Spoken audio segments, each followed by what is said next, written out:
that Ken Thompson's the one who told me about this. But you really didn't have that upstairs. What was in this case? What about the money line? What about the money? Let me just say this. Well, here's the deal. The point is this. Her credibility is important. She becomes blind to the physical corroborating evidence. Is it true? Is it true that Dominique Strauss-Kahn bruised her vagina to the point where when they did the rape kit, I'm not finished, sir. I'm not finished. I'm answering your question. You may not like the answer, but I'm answering your question. Is it true that they have the physical evidence to show that it wasn't consensual? They have to tell you. They know they have the picture of the injuries. They know what happened to her shoulder. They know they have the stockings. So you're right. Credibility is important.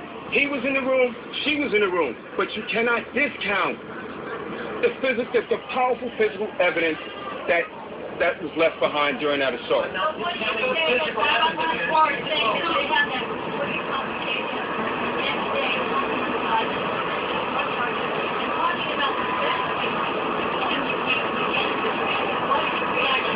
Linda, I'm going to answer that question.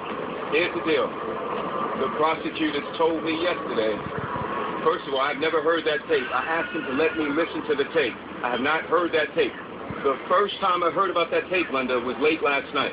Okay? That's number one. Number two, the prosecutors told me that they have a recording of her on tape with this guy in prison. And she talks about the assault. And I said, did she change her story to this guy in prison?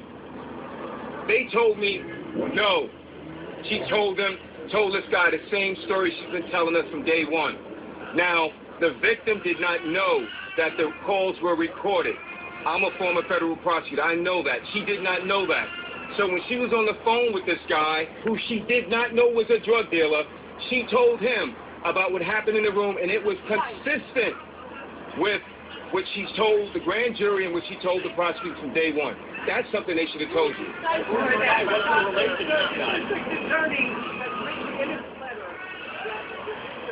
You've been listening to an extraordinary development in the case of Dominique Strauss-Kahn. We've been listening to the plaintiff's attorney, Kenneth Thompson, laying out in extraordinary detail what the alleged victim is saying happened between herself, the hotel maid, and Strauss-Kahn in this hotel room. He is certainly not backing down from the charges, but he is also making very serious allegations. It's a very dramatic departure from the DA's office, the prosecution itself, that he says he believes they're going to drop this case, that they are essentially setting up his client to drop this case, and they have an obligation to move forward, that there's forensics as well as physical evidence, he says, that proves that his client, the alleged victim, this hotel maid, was indeed sexually assaulted by Strauss-Kahn. All of this happening as Strauss-Kahn is actually released on his own recognizance, that after the prosecution bringing forward to a judge saying, we've got some issues about her credibility and